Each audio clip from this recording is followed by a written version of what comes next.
Os juros compostos, então, eles nada mais são do que a remuneração que o capital recebe após N períodos de aplicação, quando a cada período, a partir do segundo, os juros são calculados sobre o montante do capital do período anterior.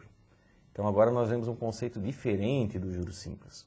O juros simples, que foi objeto de estudo na aula anterior, os juros eram calculados sempre sobre o capital inicialmente investido. Agora não, agora temos um efeito acumulativo. Os juros são calculados sobre o capital investido inicialmente, mais os juros obtidos do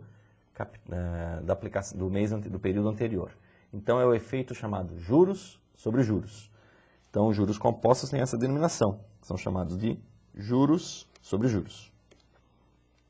Nessa charge mostra o seguinte, ó, como funciona, aí vem uma embalagem fechada com percentual. Essa figura, essa charge é típica do que acontece com a população em geral. As pessoas não têm muita noção do que é o juro simples. Quando as pessoas pensam em taxa de juros, elas raciocinam em cima do juro simples, e o mercado utiliza juros compostos. Então, é bastante elucidativa que essa charge, porque mostra o seguinte, o cidadão está recebendo um pacote fechado, é um pacote de uma taxa de juros, fruto de um financiamento, por exemplo, e ele tem ali em suas mãos um contrato que explica como funciona essa questão dos juros. E poucas pessoas entendem, então é cheio de artimanhas e artifícios, e as pessoas, o leigo, de uma forma geral, acaba caindo nesses artifícios de cálculos que prejudicam muito os orçamentos domésticos das pessoas. Aqui aparece uma outra charge, onde tem dois sujeitos num bar. O bar, curiosamente, se chama Copom. E o balconista fala assim, o senhor já está meio alto. E o outro sujeito, no outro lado do bar, fala assim, alto estão os churros, imbecílio. Ele já está meio bêbado, né? Reclamando que não é a bebida que o deixa alto, e sim os juros, né? Que no Brasil são extremamente elevados. Eu apresento para vocês aqui um cidadão, uma personalidade dentro da matemática financeira, ex-ministro chamado Mário Henrique Simons, ele já é falecido, e ele sempre chamou a atenção dessa frase aqui, ó, os custos da ignorância em matemática financeira. Ele sempre levava essa frase em suas palestras, em seus cursos, porque as pessoas que têm menos conhecimento de matemática financeira sempre pagarão mais caro por um bem, um produto, um serviço em que elas parcelam os seus pagamentos. Existe uma série de artimanhas no mercado que falam, por exemplo, na questão do juro zero, né? Juro zero não existe nem aqui nem em nenhum lugar do mundo. Isso é apenas um artifício mercadológico, um apelo de marketing, né, que é utilizado pelas empresas para impulsionar as vendas. Na verdade, o que elas fazem é colocar os juros já embutido no preço à vista, porque é extremamente desagradável falar para alguém que você está pagando prestações com juros. Então eles pegam, como a maior parte das vendas são feitas a prazo, eles pegam os preços a prazo, colocam os juros, pegam o preço à vista e colocam mesmo os juros da venda a prazo. Aí dizem que não tem juros, né? Porque se você somar as parcelas, por exemplo, 3 parcelas de R$100 dá 300. E eles dizem assim, você pode comprar por R$300 à vista ou 3 parcelas de R$100. Mas é evidente que os juros já estão colocados nesse valor, porque nenhuma empresa comercial faz caridade. E quando ela tem uma financeira por trás agindo, financiando o seu capital de giro, os investimentos em estoques, por exemplo, essa empresa está pagando juros. Então ela coloca esses juros no seu cálculo do preço de venda.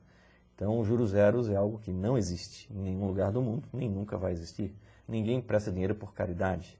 Então por essa razão, as pessoas são iludidas com essa questão do juros zero. Vamos ver um exemplo de aplicação dos juros compostos. Um investidor aplicou R$1.000 a uma taxa de juros compostos de 8% ao ano e eu quero saber o saldo final, o montante ao final de 4 anos. Como é que fica cada um dos 4 anos? Como ficaria então uma planilha mostrando esses montantes? No primeiro ano eu teria feito a aplicação de R$1.000, iria ganhar 8% de R$1.000 e ia ganhar R$80. Eu teria um saldo final de 1.080. Até aqui é tudo exatamente igual ao juro simples. No primeiro período de capitalização, os juros simples e compostos são exatamente iguais. Quando aparece o segundo período, eu parto de uma aplicação de R$1.080 e os juros são calculados sobre 1.080 e não mais sobre 1.000. No juro simples, o cálculo aplicava-se apenas sobre o capital inicialmente investido, os R$1.000. Agora, nos juros compostos, o cálculo é diferente. Você aplica a taxa de juros sobre 1.080, ou seja, pelo capital inicial mais os juros do período anterior. Então, 8% de 1.080, você vai ter uns juros recebidos de R$ 86,40, que acrescidos aos 1.080 dá 1.066,40. Então já deu um valor maior. No terceiro período, você pega esses 1.166,40 e aplica mais 8%, vai ter 93,31, formando um montante de 1.259,71. Isso é o inicial do quarto mês, onde você joga mais 8% em cima desse valor e dá R$ 100,78, formando o montante de 1.360,49. Então, na comparação entre juros simples e juros compostos, como eu já havia mostrado para vocês na aula anterior, o quadro mostra exatamente isso. No primeiro ano, o montante dos juros simples é exatamente idêntico ao montante obtido pelos juros compostos, quando a taxa é ao ano, 15% ao ano. Então, no primeiro período de capitalização, juros simples e juros compostos formam o mesmo montante. À medida que o tempo vai avançando, por exemplo, aqui em 30 anos, o montante por juros simples dá 5.500. Por juros compostos, o montante dá bem maior, R$ 66.212. E quanto mais o tempo passa, maior será esse montante. Chama a atenção, a gente verá isso numa aula futura de taxa de juros, que quando o período for fracionário, por exemplo, 0,5 anos, os juros simples dão um montante maior do que os juros compostos. Mas isso será objeto de uma aula futura. O cálculo do montante, então como ele é feito nos juros compostos? A fórmula usual é montante igual ao capital inicialmente investido vezes 1 mais a taxa de juros elevado a n. Chama atenção que se a taxa estiver em mês, o período n tem que estar em meses. Se a taxa estiver em ano, o período tem que estar em anos. Taxa e tempo tem que estar sempre na mesma unidade de tempo. Essa é uma tabela apresentada como fator de acumulação de capital. Essa tabela é presente na maioria dos livros de matemática financeira. Elas, na verdade, ela simplifica o cálculo, porque em vez de você calcular aquela parte que tem exponencial na fórmula, essa parte da equação aqui, ela é substituída por valores que já estão calculados e colocados nessa tabela. Você pega um n, por exemplo, de 3, pode ser 3 meses, com uma taxa de 3% ao mês. Você cruza a linha com coluna, vai achar esse fator. Você substitui na fórmula. Então, a fórmula do montante seria o capital inicial multiplicado por esse valor. Se a taxa for, por exemplo, 6% ao mês, tu pega o 6, a taxa também de 3%, multiplica por esse outro valor. Então, é uma forma mais prática de você calcular o montante não precisando da fórmula algébrica. Mas aí você terá que ter a tabela de cálculo. Nós vamos optar aqui na aula de hoje em fazer os cálculos não com o uso da tabela, e sim com o uso da fórmula algébrica. Então, no exemplo 1, eu mostro qual é o montante produzido por uma aplicação de R$10.000, isso é o capital inicialmente investido, a uma taxa de juros de 6% ao mês, isso é o I, durante 5 meses, isso é o N, o período. Então, os dados do problema estão aqui. Vejam que o tempo está em meses, a taxa também está em meses, então não preciso fazer nenhuma transformação. Só coloco os valores diretamente na fórmula de cálculo. Substituindo na equação do montante, nós vemos que o capital é R$10.000, 1 é da fórmula, 0,06 é a taxa de juros, escrita na forma unitária, e 5 é o período. Claro que eu vou ter que fazer o cálculo com uma calculadora científica, pelo menos, porque ela me facilita a utilização da função exponencial. Se eu não tiver uma calculadora com a função exponencial, eu vou ter que pegar o valor 1,06 e multiplicar 5 vezes por ele mesmo. Isso vai dar muito trabalho. Então, o ideal é utilizar sempre uma calculadora na hora de fazer esses cálculos. Então, o montante final seria de R$ 13.382,25. Ou então, se eu quiser usar a tabela, o 10.000 vai ser multiplicado por 1,338226, que é o valor presente lá na tabela de acumulação de capital, quando você cruza o período de 5 meses com a taxa de 6% ao mês. É muito usual no meio acadêmico, no meio financeiro, no meio comercial, a utilização de uma calculadora financeira. A calculadora mais usualmente empregada é a calculadora HP12C. Ela tem um procedimento de cálculo considerado bastante simples, bastante prático, muitos alunos nos cursos de graduação utilizam, e ela tem o seguinte funcionamento: se eu quiser fazer o mesmo cálculo pela HP12C, eu primeiro digito nela FREG, que seriam funções para limpar os registradores da calculadora, uma limpeza inicial do visor e de todos os registradores de cálculo. Depois eu boto o valor que eu quero aplicar, R$1.000, Aperto, 10 mil reais, perdão, aperto a tecla CHS, porque isso é uma saída do meu caixa. Se eu estou indo no banco fazer um depósito de 10 mil reais, está saindo do meu caixa 10 mil reais. Então eu informo para a calculadora apertando a tecla CHS, que é uma sigla inglesa, Change Sign, mudança de sinal. Sinal negativo no fluxo de caixa, saída de caixa, sinal negativo. E informo que isso está no presente, PV, é uma abreviação inglesa de Present Value, ou valor presente. Depois informo a taxa, 6% no I, 6 equivale ao I, 5 equivale ao N, 6% para 5 meses. E mando a calculadora calcular o FV, FV, Future Value, valor futuro, ou montante. Dará então como resposta o valor de R$ 13.382,25. Essa calculadora HP12C, quem não tem à sua disposição, quem não tem essa calculadora, pode baixar facilmente da internet. É uma série de emuladores, como esse que está apresentado para vocês no slide. Ele pode ser utilizado com todas as funções da calculadora física na tela do seu computador. Também há versões disponíveis para os smartphones, tanto da linha Android quanto da linha Apple. Você pode baixar também esses aplicativos, alguns são gratuitos, inclusive. Claro que são versões demo, né?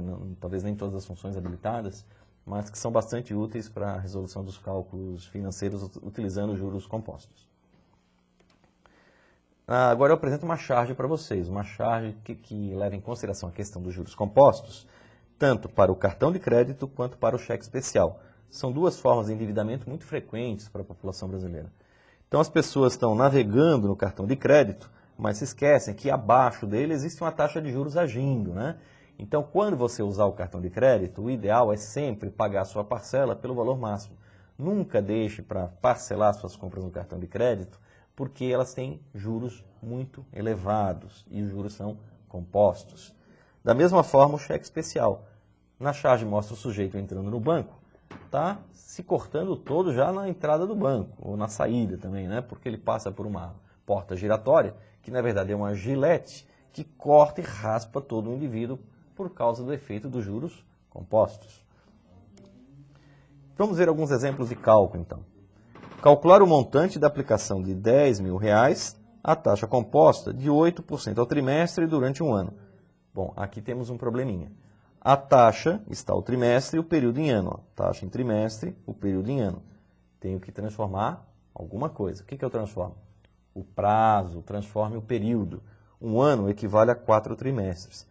Na questão dos juros compostos, é proibido dividir a taxa de juros. Eu não posso pegar essa taxa trimestral e passar para ano com uma simples multiplicação, fazendo 8 vezes 4. Isso está errado, não é permitido. Taxas proporcionais devem ser utilizadas com juros simples e não com juros compostos. Em juros compostos, o cálculo é um pouco mais complicado, nós teremos isso como assunto futuro, e é feito através de fórmulas e taxas equivalentes. Mas então é muito mais fácil transformar o prazo, um ano, 4 trimestres. Posso jogar na equação, o montante é igual a capital vezes 1 mais i elevado a n, terei como resposta R$ 13.604. Abaixo eu boto a resolução algébrica na HP12C. Ó. FREG limpa os registradores, 10.000 CHS, saiu do meu caixa, coloco no presente, 8% é a taxa, 4N é o período, e mando calcular o FV. Apresenta-se a mesma resposta ao final do problema, o mesmo montante. Outro exemplo. Uma pessoa aplicou 40 mil reais num investimento que rende 2% ao mês, em juros compostos. Qual é o tempo necessário aproximado para que o montante seja de R$ 43.297? Agora o cálculo é um pouco mais complicado. Veja que na resolução algébrica eu tenho o capital inicial, tenho a taxa que está ao mês e tenho o montante. E eu quero saber o tempo. Se eu colocar na fórmula do montante, eu vou ter aqui ó, o montante, o capital inicial, aqui está a taxa, e a minha incógnita é o tempo, o n, que é uma função exponencial. Quando eu tenho um expoente como a minha incógnita, eu tenho que trabalhar com logaritmos para poder resolver a equação e descobrir o valor de n.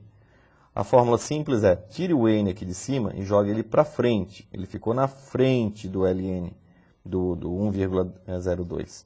Então, primeiro eu peguei o 40 mil e botei como divisor de 43 mil. Deu esse resultado aqui. O N que estava em cima, 1,02 na N, passou para frente do 1,02. Passando para frente, você é obrigado a escrever logaritmo em frente de toda a equação. Eu optei por utilizar o logaritmo natural. Se você quiser usar o logaritmo decimal, também pode. Por quê? Porque na hora de fazer a divisão deste logaritmo por este outro logaritmo, porque está multiplicando, eu passo para o outro lado dividindo, eu vou achar como resposta 4 meses. Se você achou muito complicado trabalhar com logaritmos, você pode usar a calculadora HP12C. Veja como é mais prático e fácil as contas. FREG, limpa os registradores, 40.000 CHS-PV, é o valor que você aplicou inicialmente, 2% é a taxa, 43.297,29 é o valor futuro. Veja que o valor futuro é um valor positivo, porque é o resgate que você vai fazer, que vai voltar para o seu caixa. Na HP eu sempre sou obrigado, se um valor presente é negativo, o futuro é positivo. O fluxo de caixa um anula o outro. Não posso ter dois valores negativos nem dois positivos. Mande calcular o N, resposta, 4 meses. Outra questão. Qual é o montante acumulado em 6 trimestres a uma taxa de 5% ao mês, no regime de juros compostos, a partir de um valor principal de R$100.000? Então, extraio os dados do problema. Já está tudo em mês, não, em trimestres, passo para meses, 18 meses. Jogo na equação. Vou ter aqui o montante, R$ 240.661,92. Na HP12C, tem a resolução também com as teclas HP, apresenta-se a mesma resposta. No exemplo 5, diz que João foi ao banco hoje e contraiu uma dívida de R$ 4.500, com uma taxa de juros de 6% ao mês em juros compostos, que é o juros realmente utilizado pelos bancos. A dívida será paga em um ano, ou seja, o prazo é um ano, e por qual valor? Quero saber o montante. Então vejam que os dados do problema foram extraídos aqui em cima, e um ano é 12 meses, a taxa está ao mês, Passei o período para meses, jogo na equação, 4.500 vezes 1 mais 0,065, a taxa tem que ser escrita na forma unitária, eleva a 12 meses. Montante, R$ 9.580,93. E abaixo, as teclas utilizadas na resolução da HP12C. Quem está iniciando com a calculadora HP12C, ou quem, por exemplo, for baixar a calculadora da internet, eu aconselho que deem uma visitada no site que eu apresento aqui para vocês, www.cursohp12c.xpg.com.br. Esse é um curso uma oficina de aprendizagem HP12C que eu ofereci alguns anos atrás aos meus alunos de graduação. E os slides estão lá disponíveis. Então tem todas as configurações iniciais que você deve fazer numa calculadora antes de começar a fazer cálculos. Então seria interessante, quem for trabalhar com HP12C, que visitasse o site e fizesse as configurações prévias da calculadora antes de utilizá-la para os procedimentos de cálculo. A questão do valor, da evolução do valor futuro, eu já havia feito uma comparação com vocês entre o juro simples e o juro composto. A linha vermelha, que está sendo colocada aqui, apresenta o crescimento, o montante dos juros compostos. Enquanto a linha azul, essa outra linha aqui, é o crescimento do juro simples. Vejam que tem uma observação importante aqui, nesse quadro aqui. Cuidado, em períodos menores do que uma unidade de tempo, o juro simples dá um montante maior. Por que isso? Porque esse período aqui, que vem antes de 1, o juro simples está numa reta acima da linha vermelha. Já quando eu passo de uma unidade de tempo, o montante por juros simples é menor e o montante por juros compostos é maior. Então vamos verificar isso algebricamente para ver se isso é verdade. Nada melhor do que um problema matemático para mostrar isso. Qual é o montante a ser pago em um empréstimo de R$100.000 pelo prazo de 15 dias a uma taxa de 30% ao mês? Então, em juros simples, nós temos esse cálculo, juros é igual a capital vezes a taxa vezes o tempo. O tempo, 15 dias eu tenho que passar para meses, 15 dias equivale a 15 sobre 30. Então, deu um juros de R$15.000. Como a aplicação o empréstimo inicial era de 100.000, o montante fica em R$115.000. Você terá que pagar R$115.000 daqui a 15 dias se o empréstimo for feito por juros simples. Se for feito por juros compostos, é essa outra equação. O montante será o capital inicialmente investido, 100.000, mais 1,03, 0,30% é a taxa, 0,30% é 0,30, elevado ao período 15 sobre 30. Fazendo a resolução algébrica, daria o montante de 114.017. Vejam, o montante por juro composto deu menor do que o montante por juros simples.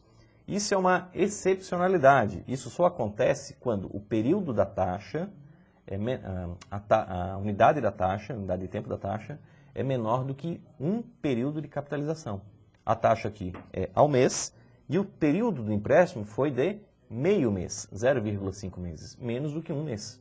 Se a taxa for anual, o período inferior a um ano dará um montante maior por juro simples. Se a taxa for bimestral, o período inferior a um bimestre dará um montante maior por juro simples, e assim por diante. Passado o primeiro período de capitalização, sempre o juro composto dá montante maior. Então essa é a grande conclusão que a gente chega. Antes do primeiro período de capitalização, o montante por juros simples é maior do que o obtido por juros compostos. Então esse gráfico ilustra bem isso. A linha vermelha mostrando que os juros simples estão ganhando dos juros compostos e tem um crescimento linear, enquanto a linha azul mostra que os juros compostos passam a ultrapassar os juros simples depois do primeiro período de capitalização. Para terminar, coloco algumas frases aqui para vocês. Os juros compostos são aqueles calculados sobre o capital inicial e os juros dos períodos anteriores, então difere dos juros simples, que é só sobre o capital inicial.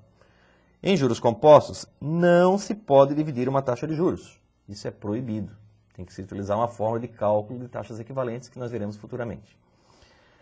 Os juros compostos crescem exponencialmente. Nós acabamos de ver no gráfico o crescimento exponencial da linha azul. E os juros simples crescem linearmente. Nós vimos que é uma reta ascendente, a linha vermelha. E o mercado financeiro adota como característica principal os juros compostos. Dificilmente se usa os juros simples. Para terminar a aula, eu deixo como sugestão para vocês que assistam o vídeo proposto, Juros Compostos na HP 12C. Ele facilita a sua sistemática de cálculo e vai dar algumas noções de como você utilizar essa calculadora para o cálculo dos juros compostos. Por enquanto é só. Bons estudos a todos.